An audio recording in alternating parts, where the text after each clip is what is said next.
Hello students, welcome to EPG Patashala. I am Dr. Gaurinath from School of Life Sciences, Jawaharlal Nehru University. Today we are going to talk about on module on fibrous proteins.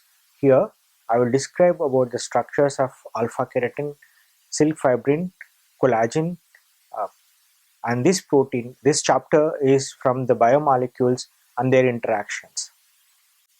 Here we will learn about the structures and assembly of fibrous elongated proteins, specifically the structure, function, assembly of alpha keratin, collagen, and silk fibrons. The fibrous proteins have elongated shape. They serve as a structural material and provide structural support to the cells and tissues. By cross-linking and interleaving, different properties can be obtained, and these are served as different functions. Fibrous proteins are usually divided into three different groups. The coil containing proteins of alpha helices like keratin and myosin, the triple helix like collagen, the beta sheet containing amyloid fibers like silks.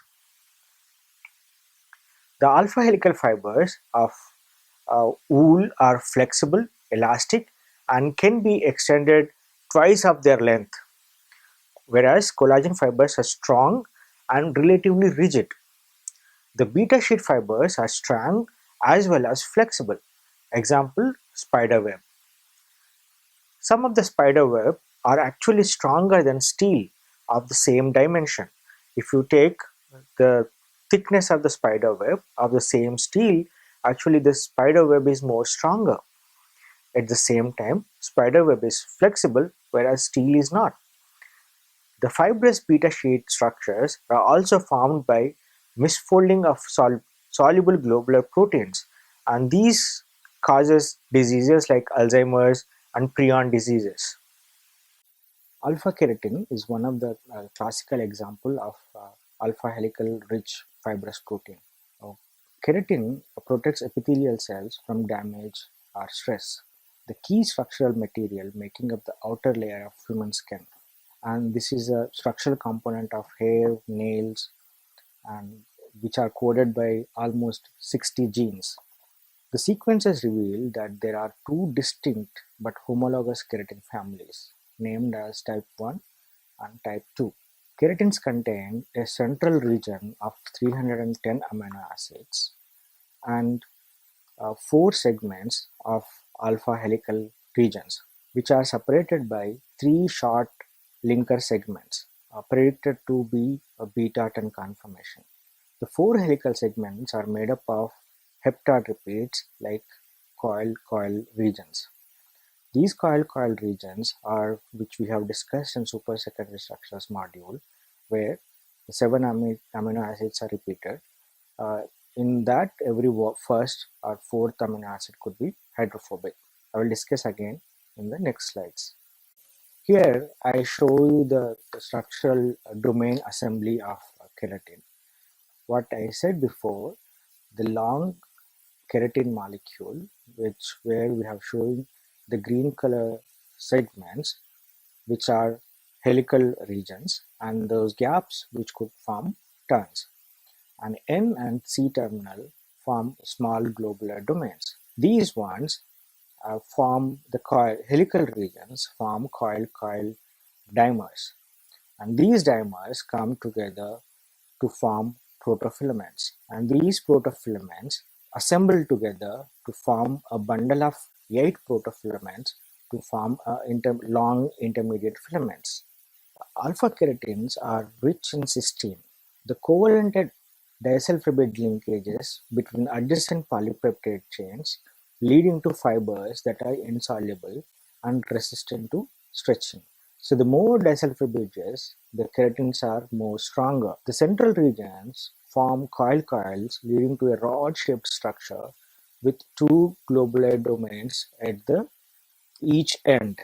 These rod-shaped structures interact with each other at the center to form uniform core. These rod-shaped structure, which are consist of heptad repeats, where 1 and 4th residue generally have hydrophobic residues, and uh, 5th and 7th residue generally are charged residues. The globular domains of different sizes protect from the surface. They are at the two terminals. The hair is composed of dead cells, each cell packed with keratin microfibrils. Alpha-keratins are rich in cysteine. The covalent disulfide linkages between adjacent polypeptide chains leading to fibers that are insoluble and resistant to stretching.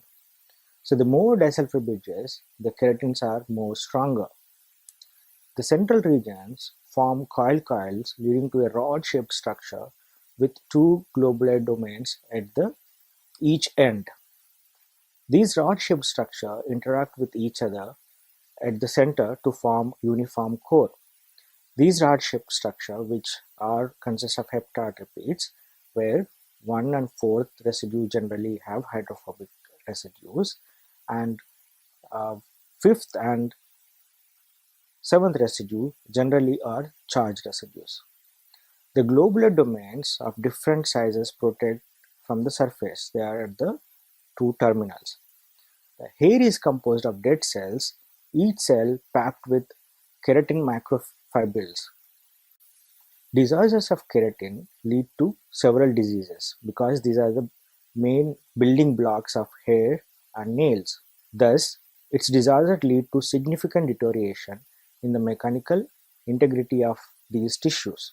Like there are several disorders one can look in the web, but I have listed a couple of examples. Mononellithics is a rare autosomal dominant hair disease that results in short, fragile, broken hair. The other disease, epidermolytic hyperkeratosis, which is a rare skin disease, affects about 1 in 2.5 million people, and this is causes due to mutation in keratin 1. Most of these diseases are very rare diseases, but these are genetic disorders which causes, when it occurs, there could be severe problems. Collagen. It is most abundant protein in human body. In our body, it consists of about 25 to 30% of our body weight. It is generally forms bundles as a tight parallel fibers provide strength to tendons and a skin. It is also found as a gel that serves to strengthen the structures as an extracellular matrix. For example, vitreous humor of the eye. The collagen fibers in bones are arranged at an angle to each other to give strength from all directions. Collagen constitutes 1 to 2% of the muscle tissue and accounts for 6% of the weight of strong or tender muscles. The fibroblast is the most common cell that creates collagen. The tensile strength of collagen results due to triple helix structure of the collagen and the assembly of tropocollagen subunits into a fiber. There are several cross links in this fiber that actually makes it more tensile strength. Collagen is formed from tropocollagen subunits. The triple helix in tropocollagen is highly extended and strong. In collagen, nearly one-third of amino acids are glycines. Almost every one-third of the residue is glycine. And proline and hydroxyproline together form another one-third. And rest of the one-third residues could be other residues. But many prolines are actually modified. So the modified prolines are like 4-hydroxyproline, 3-hydroxyproline, or 5-hydroxyprolines. And these proline and hydroxyproline together nearly makes one-third of amino acids. In the right side, I have shown you the picture of collagen assembly. You can see that glycine, X, Y, these are the repeats, the tri-amino acid repeat, which generally see in the collagen central part, where first amino acid is one-third amino acid is always glycine, and X and Y could be proline and hydroxyproline, and those are another one-third of it, and the other one-third could be any other amino acids. These three polypeptides come together to form triple helix formation. And once this procollagen is formed, the ends are cleaved by different enzymes, and the central part, the collagen, becomes stable, independent triple helix structure. Gelatin is used in food and food industry. Is a collagen that has been irreversibly hydrolyzed, so it's basically becomes a protein-rich source. Collagen also has many medical uses in treating complications of bones and skin. These are synthesized as long precursors, about 1000 amino acids, called procollagens, with global extensions about 200 amino acids at the both ends. The procollagens are transported into endoplasmic reticulum, where they are hydroxylated and then assembled into triple helix. So three polypeptide strands each has the conformation of left-handed helix, and do not confuse with alpha helix as right-handed helix, to form a collagen fiber.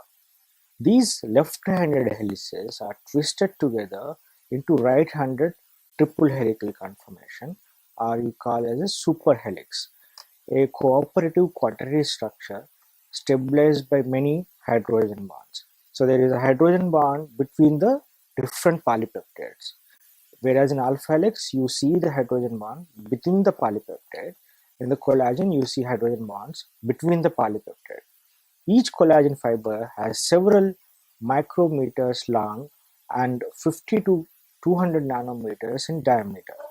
So these filaments assemble together to form bundles. You can see the right side of the image where the collagen bundles are seen, and these are extrapolated from the electron micrograph pictures of collagen fibers. Collagen polypeptides have large number of repeat sequence. As I described before, the pattern of amino acids are glycine, X, Y. So glycine, the 1/3 of total amino acids in collagen is glycine, and X and Y residues are generally proline and hydroxyproline. So these together are another 33% or 1/3 residues. So these X and Y are not always proline and hydroxyproline. So they are another 1/3 times it's different amino acid. So the extended left-hand helix is about 3.3 angstrom residues per turn, and the raise per each turn is 9.6 angstroms, and per each amino acid is 2.9 angstroms. So it is very extended helical structure. Of course, this is not as extended as beta sheets, but it is not as coiled as alpha helix. It is quite extended helical structure, and this triple helix repeat is about 100 angstroms. So the triple helix repetition you only see after 100 angstroms length. That is the axis of triple helix. Before I talk about this one, I would like to talk about the how a collagen model was proposed. You may know that Professor Ramachandran was the first one to propose the collagen model, where the 3 residues per turn is proposed.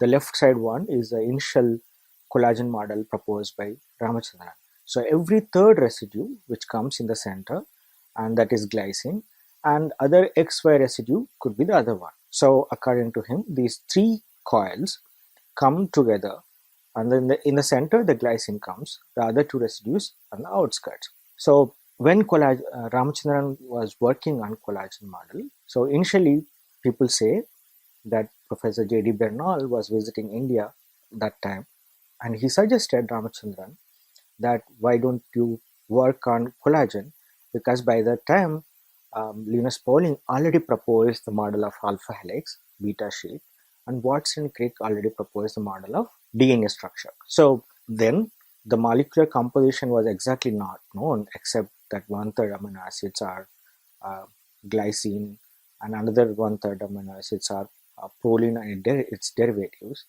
and there are not many technologies available as we have today. So on the basis of diffraction data, Ramachandran initially proposed the what we have, which I'm showing you, the left side. And later, the several people, including Crick, proposed the model, And now the final accepted model is the right side, where it's actually the 3.3 residues per ton. So every third amino acid doesn't come exactly at the center, because we have a supercoiled structure of repetition of 100 angstroms. So there is a 3.3 residues per ton. So the next glycine on the next helix comes after a few degrees, which is listed here, and the residues per turn becomes 3.3 residues per turn. So here, where the difference between the Ramachandran model and uh, other models which came later.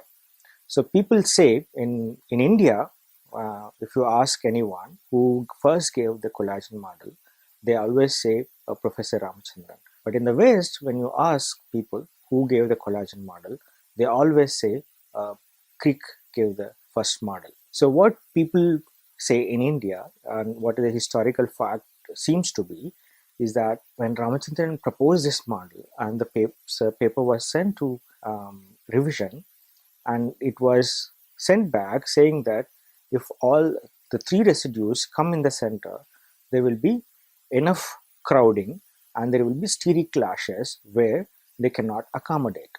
When these comments came, and that's when Professor Ramachandran worked on Ramachandran plot and showed that there is enough space for glycine to accommodate, and glycine can have many conformation possible. And that's how he validated his collagen model. So this is a triple helix conformation, which is now what it's reported. So you can see those three polypeptides in three different colors, where generally the hydroxyproline and proline, which is coming out of the on the surface of the helix. In the center, the glycine molecules are there. So the triple helical structure for collagen with one interchain hydrogen bond per tripeptide. So for every three amino acids, there is one interchain hydrogen bond. So there are three chains, so it will have a three hydrogen bond between three chains. The sequence is glycine, proline, hydroxyproline, which this crystal structure has been determined, and where it is showing three different colors. Triple helix hydrogen bond formed between separate chains. A helix hydrogen bond formed within the same chain. So as I said before, in the alpha helix, what we see is hydrogen bond is within the same chain, where every 3.6 residues, every 1 to 4th residue, you have a hydrogen bond and 3.6 residues per turn. In the case of collagen, it is a hydrogen bond between the chain 1 to 2, 2 to 3, 3 to 4, and that 4 is again a first chain. So in the triple helix, every third amino acid is close to the center of the axis, where there is no space and only glycine can accommodate there. Any other residue, if it comes in the center, it deforms the triple helix. The hydrogen bonds are formed between the NH group of glycine and carboxy group of proline of the next chain. Here you can see the collagen fiber bundle is formed by assembly of tropocollagen molecules aligned side by side. So there's several of collagen fibers together. And if we take one fiber, you can see in the colored where your triple helix is there. And you can zoom in that and you can see the three polypeptides, yellow, red and green. Those are coming. And if you zoom in further, you can see the glycine, proline and hydroxyproline in the center. That all the glycines are coming, and hydroxyproline is generally on the surface. Here, the actual crystal structure of collagen polypeptide, where three polypeptides are crystallized as a collagen fiber, and in the right side, it is shown small section of collagen where hydroxyproline to glycine 12 in A chain, and corresponding to proline 37 to threonine 41 in B chain, and glycine 66 to isoleucine 70 in C chain are shown. So other than what earlier predicted, the hydrogen bond between the polypeptides, what is seen in the crystal structure is also water is interacting, and water is interacting with the side chain from one to the main chain of the other chain. So this seems to be is actually responsible for the extra strength of collagen fiber, where one extra hydrogen bond is seen between the polypeptides through water. Here the crystal structure was determined with three polypeptides. One is glycine, proline, proline. Another one is glycine, proline, hydroxyproline. So both the structures are exactly identical. There is no difference between these two structures. So the hydroxypro or pro containing triple helix collagen structures look exactly same, and they prefer this kind of formation. Water mediated hydrogen bonds between inter and intra chain triple helices will differ, thus stability of triple helices must be different. There are different post translation modification and cross links seen in collagen molecules. As I said before, the collagen molecule is coated by several genes, and here these collagens are classified into according to these groups. I have listed few of them here. The type 1, which is responsible for the tissues of bone, skin, and tendons, and type 2 is cartilage and vitreous. Type 3 is made up of blood vessels, scar tissue, uterus wall, etc. And type 4 is basement membrane lens capsule. Type 5 is cell surface and exoskeleton. Type 6 is aortic intima, placenta, kidney kind of tissues are made up of type 6 collagen. So few of them I am listed here. You can look into the literature, and they also have a special characteristics. Each one has a special characteristic. They either they are carbohydrate linking, or their solubility, or molecular weight, the composition of other amino acids like hydroxylysine changes from one type of collagen to the other type of collagen. Disorders of collagen. So as we discussed, the collagen is a building block for several types of skin and other tissues. So the disorders lead to significant deterioration in the mechanical integrity of these tissues. So there you can actually, in the literature, you can see many disorders related to mutation in collagen. So here tell you one simple example is Ehlers-Danlos syndrome. My pronunciation may be wrong. This syndrome, which explains the muscle-skin junction disorders. The osteogenesis imperfecta is another disorder which is responsible for brittle bone disease, and this can also cause short height, hearing loss, etc. So these mutations in some of these collagen molecules can lead to several diseases. Again, because these are genetic diseases, which are generally non-curable, and these occur very rare diseases. These are one of the few very rare diseases which can happen 1 in a million, 1 in 10,000 kinds of cases. Now we will discuss about the beta sheet containing fibrous proteins, the silk fibrin. The spiders generate 7 distinct fibers by drawing liquid crystalline proteins from a set of separate gland spinner net complexes. The proteins produced inside these glands are called silk fibrins. The proteins are sorted in highly concentrated, almost 50% of the concentration solution in these glands, mostly in alpha helical conformation. This solution is passed through spinning machinery and mixed with other components, producing a variety of different fibers and beta sheet structures. Spiders can produce different types of silk with different strength. Example, dragline fiber, a spider uses to hide, has remarkable mechanical properties. Dragline fiber is stronger than steel but can bend, contract, and stretch. Silk fibrin genes code for a similar sequence pattern comprising of N and C terminal variable domains. Most of the central part, large repetition of 8 residues of poly-ala and gly-gly-X regions, where X could be serine, threonine, or glutamine. The bulky regions with valine and tyrosine interrupt the beta sheet and allow the stretchiness. This middle region varies in length in different genes, and the length of these genes could be up to 800 amino acids. Spider silk fibrin arrangement is seen in this figure. So you can see here the spider web, which is in the part A, small one.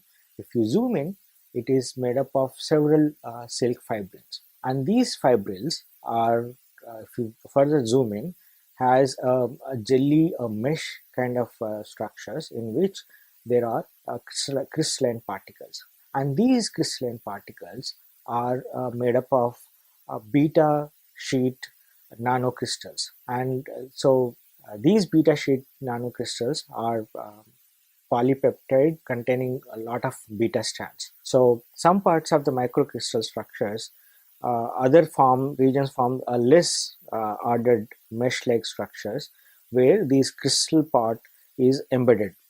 The crystal part which gives the strength to these fibers, and this mesh-like structure gives the flexibility. Both together it gives very dynamic structure, both flexibility and the strength.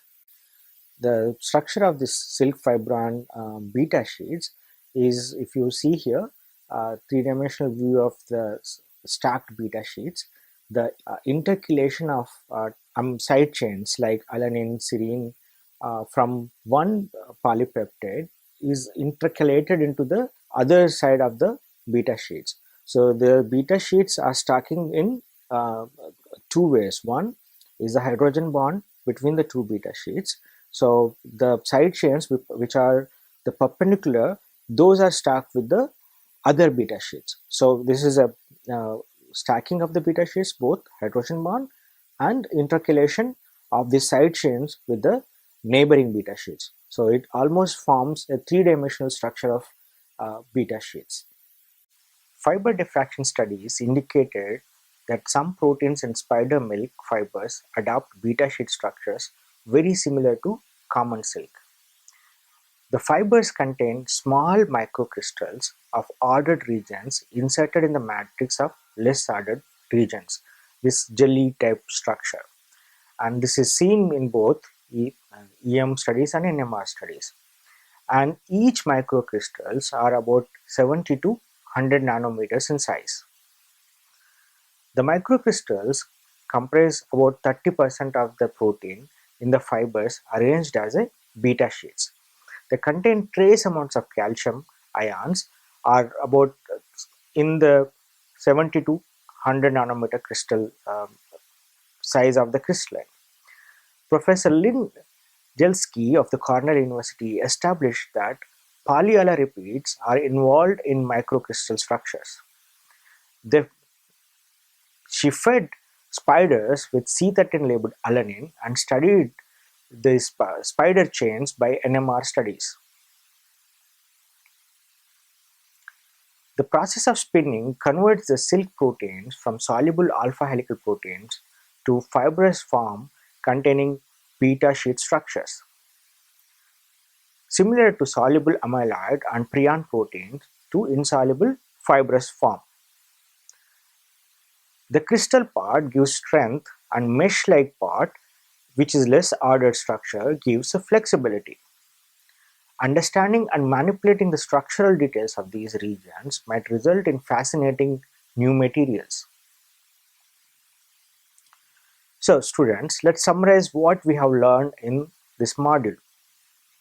Fibrous proteins are structural proteins. These proteins could be made up of helical structures or extended structures like alpha keratin, which are coil-coil protein, consist of alpha helices. These are structural proteins, building blocks of hair, nails. The coil-coil structures are cross-linked with disulfide bridges, and the higher the cross-linking, the more rigid the protein is, the fibers are. Collagen is made up of triple helix structures where three proteins form left-handed helices are twisted together into right-handed triple helix superhelix structure. A cooperative quaternary structure is established by many hydrogen bonds. Almost every third amino acid is glycine, which comes in the center of the triple helix. Collagen is a building block of skin, bone, and junctions. Any mutation in collagen genes cause several diseases. There are different post-translation modification and cross-links in collagen fibers which gives strength to these fibers. Silk fibrins are mostly beta sheet structures. The beta sheet structures form a microcrystalline structures also contains of calcium atoms, mostly built by poly-ala sequences. Other regions form a less ordered mesh-like structures, where these crystals are embedded. The crystal part gives strength and mesh-like structure gives the flexibility. So here we have learned about three types of fibrous proteins of three different types of structures. One, alpha helical containing fibers, the collagen extended helical structures, a third structures, the fibrous structures of the containing beta sheets. Thank you.